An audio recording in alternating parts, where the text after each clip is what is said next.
तो आज की इस अपडेट वाली वीडियो में हम आपसे बात करेंगे वांडा से जुड़े एक ऐसे अपडेट के बारे में जिसको जानकर तो मुझे सही लगता है कि शायद से वांडा की फ्यूचर टीज हो गई है। जहां पर हमारे पास जो भी अपडेट आई है उन सबको ही हम इस वीडियो में डिस्कस करने वाले हैं और इस वीडियो के एंड में हम आपसे बात करेंगे कि आखिरकार वांडा की फ्यूचर कैसी हो सकती है एमसीयू में हमारी मल्टीवर्स ऑफ मैडनेस की मूवी के बाद। तो सभी अपडेट को जानने के लिए इस वाले वीडियो को पूरा एंड तक देखना और वीडियो देखने के बाद आपको अगर हमारे चैनल की कंटेंट पसंद आए तो इस वाले वीडियो को पूरा लाइक कर देना और चैनल को भी सब्सक्राइब कर देना। तो सबसे पहले वही वाली अपडेट के बारे में बात कर लेते हैं, इसके बाद ही जाकर हम वांडा के फ्यूचर के बारे में डिस्कस करेंगे। तो आप सभी को बेटर से पता ही होगा कि एलिजाबेथ ओल्सन हमारे एमसीयू में वांडा की किरदार निभाती हुई नजर आती है, जिसको आपने एज ऑफ अल्ट्रॉन की मूवी में डेब्यू करते हुए देखा था। और रिसेंट की अपडेट की ओर अगर आए तो हमें ऐसा कहा जा रहा है कि एलिजाबेथ ओल्सन ने अपनी कॉन्ट्रैक्ट को यानी कि एमसीयू में जो सुपर हीरो के कॉन्ट्रैक्ट में वो रहते थे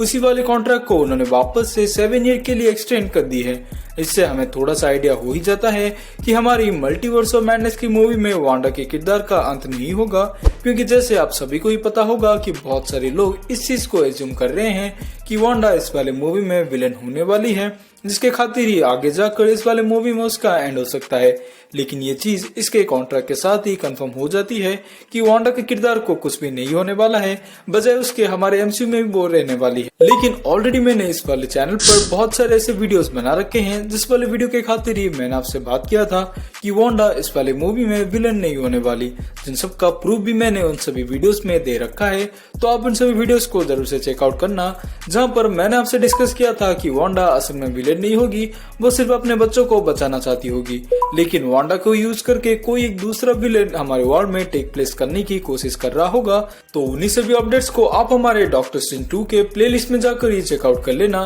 क्योंकि वहां पर मैंने आपसे डिटेल में पूरा बात किया है और उन्हीं सभी अपडेट को वापस से यहाँ पर ऐड कर आप सभी को मैं बोर नहीं करना चाहूंगा। उन्हीं सभी अपडेट को आप वहां पर ही जाकर चेकआउट कर लेना, क्योंकि बहुत सारी वीडियोस काफी ज्यादा इंटरेस्टिंग थी और वहां पर मैंने आपसे विस्तार से बताया था। खैर बात कर लेते हैं एलिजाबेथ ओल्सन के कॉन्ट्रैक्ट एक्सटेंड के बारे में, जहां पर ये वाली चीज आखिरकार हमें कैसे हिंट करती है कि एलिजाबेथ ओल्सन या फिर स्कारलेट विच का फ्यूचर एमसीयू में काफी ज्यादा बड़ा रोल प्ले कर सकता है। तो डॉक्टर स्ट्रेंज के मूवी के एंड में ऐसा हो सकता है कि वांडा के सच्चाई जानने के बाद, यानी कि जैसे मैंने बात किया था कि कोई दूसरा विलेन वांडा को चला रहा होगा, तो इसी वाली सच्चाई से डॉक्टर स्ट्रेंज वाकिफ होने के बाद वांडा को मारेंगे नहीं बल्कि उसको छोड़ देंगे, यानी कि पनिश करके ही छोड़ देंगे। लेकिन हम इस वाले टॉपिक को ज्यादा भी एक्सटेंड नहीं करना चाहेंगे, क्योंकि ये काफी ज्यादा डिबेटेबल टॉपिक हो जाएगी कि वांडा और डॉक्टर स्ट्रेंज में कौन ही जीतेगा। लेकिन जो रूसो और एंटनी रूसो ने हमें जैसे कहा था कि एमसीयू की सबसे पावरफुल बीइंग हमारी वांडा ही है, क्योंकि हमने एंड गेम की मूवी में देखा था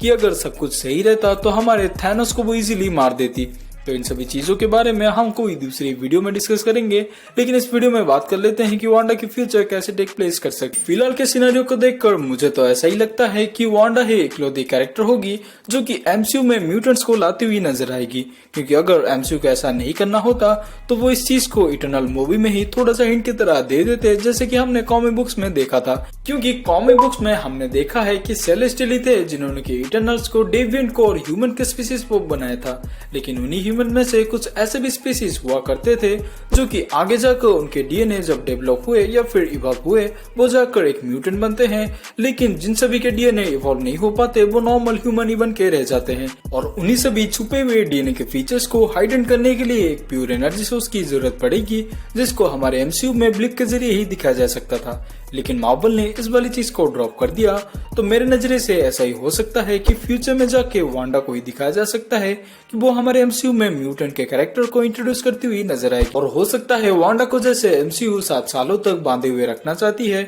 तो मार्वल सिनेमैटिक यूनिवर्स का कोई बड़ा प्लान ही होगा वांडा को लेकर, जहां पर मुझे तो ऐसा ही लगता है कि वांडा की एक सोलो मूवी या फिर सोलो सीरीज आने वाली है, जिस वाली सीरीज में या फिर मूवी में हम देखेंगे कि वांडा आखिरकार कैसे मल्टीवर्स ऑफ मैडनेस में म्यूटेंट से आगमन होने के बाद उन्हीं सभी को ही एमसीयू में लाने की कोशिश करेगी। जिन सभी चीजों को ही मूवी का प्लॉट बनाया जाएगा कि आखिरकार इसी वाली मूवी में वांडा कैसे म्यूटेंट्स को एमसीयू में लाएगी। इस वाली चीज को कॉमिक बुक से हिंट से अगर देखें तो वांडा के पास इतनी ज्यादा कैपेबिलिटी होती है कि अपने चंद शब्दों से ही पूरे म्यूटेंट्स को वो ला सकती है या फिर मार सकती है, या फिर हो सकता है वांडा अपनी केओस मैजिक को ही कंट्रोल करने के लिए वापस से जाके अगाथा हार्कनेस से पार्टनरशिप करे, क्योंकि अगाथा हार्कनेस की एक सीरीज ऑलरेडी अनाउंस हो चुकी है। तो ऐसे में अगर सिर्फ अगाथा हार्कनेस को ही उस वाली सीरीज में दिखाया जाएगा तो ऑडियंस का एज सच कुछ इंटरेस्ट नहीं बनेगा। तो मुझे लगता है वही वाली सीरीज में हो सकता है वांडा के कैरेक्टर को भी फीचर किया जाए, जहां पर वो वही सभी केओस मैजिक को कंट्रोल करने की सीख हमारे अगाथा हार्कनेस से ही ले और वही दो कैरेक्टर आगे जाकर कुछ ऐसे भी सिचुएशन निकाले और उन्हीं सभी सिचुएशन का इस्तेमाल करके आगे जाकर एमसीयू में ही म्यूटेंट्स के कैरेक्टर को वो सेटअप कर सकते हैं, क्योंकि ऑलरेडी हमने एंड गेम के मूवी में पूरे एवेंजर्स टीम को ही डिसअसेंबल होते हुए देख लिया है और ऐसे ऐसे कॉस्मिक लेवल तक के विलन्स हमारे एमसीयू में आ रहे हैं। तो उन्हीं सभी चीजों को रोकने के लिए एवेंजर्स ना से ही तो कोई दूसरा ही ग्रुप को आना होगा।